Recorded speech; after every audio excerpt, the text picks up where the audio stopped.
Hi there, it's Martin here. In this video, I'm going to talk to you about how you understand and manage the risks that are inevitably going to be involved in your refurbishment and construction project.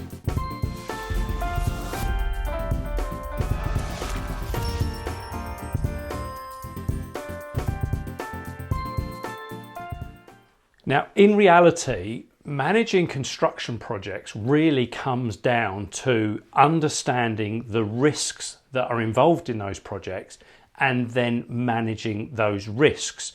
You don't necessarily need to know the solution to the risks straight away. In fact, you may not ever really know the solution to the risks because sometimes those risks are going to be managed for you by other parties. The key thing to do is to actually recognise that there are some risks and list all of those risks out. Some obvious risks may be relating to some structural cracks, or possibly the risk of not getting planning permission, or the risk of not getting a licence for a completed HMO.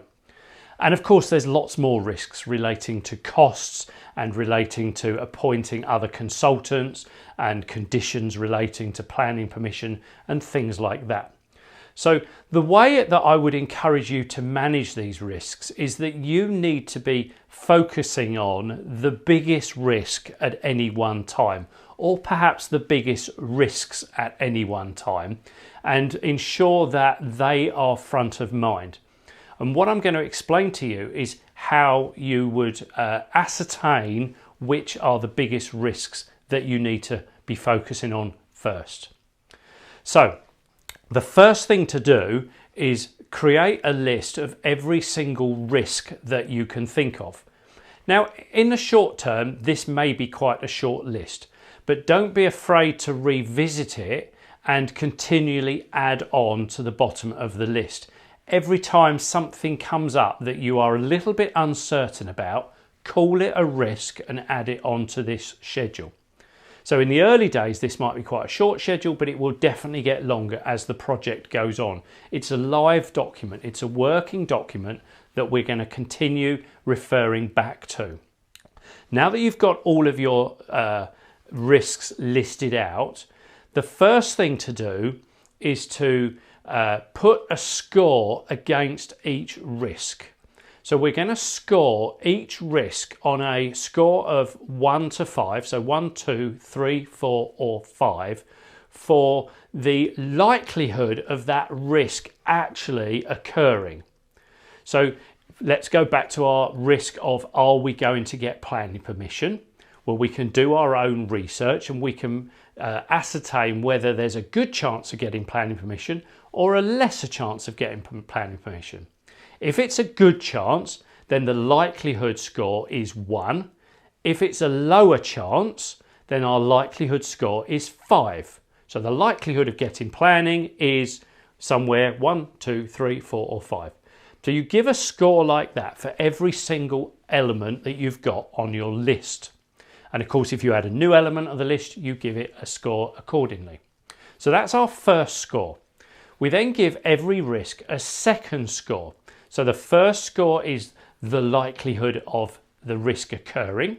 The second score is the impact of that risk if it does occur. So let's go back to planning. If we don't get planning, the impact could be that the deal does not work at all. So that's got a high score. That's a score of 5. If it's not got a lot of impact, it will be a lower score. So we've now got 2 scores for every single item on our list. One between 1 and 5 for the likelihood of it happening, and 2 between 1 and 5 for the impact if it were to happen. Now the next column we create is a simple multiplication. You multiply those 2 figures together. And what you'll see is you will have scores that at the lowest will be 1 times 1 equals 1, and at the highest is 5 times 5 equals 25. And the next thing to do is simply rank them in order. You want to put the highest risk items at the top, the lowest risk items at the bottom, and you want to start focusing on getting rid of the high risk items. In reality, you probably don't need to worry too much about anything that has a score below 10. So we're looking for anything that's got a score from 11 upwards. Clearly, if something's got a score of 25, i.e. the likelihood of it happening is high and the impact on the scheme is high, then we want to be dealing with that first. Ultimately, if there is a good chance that you can't get planning permission and the deal doesn't stack without getting planning permission, then that is where you would focus your attention first. And that attention could be from a time perspective, or it could be that it is from you need to spend some money to get an external consultant, perhaps in this case a planning consultant, to give you some advice, or even actually put the planning application in which case you might need to structure your deal accordingly so that you are not at massive risk.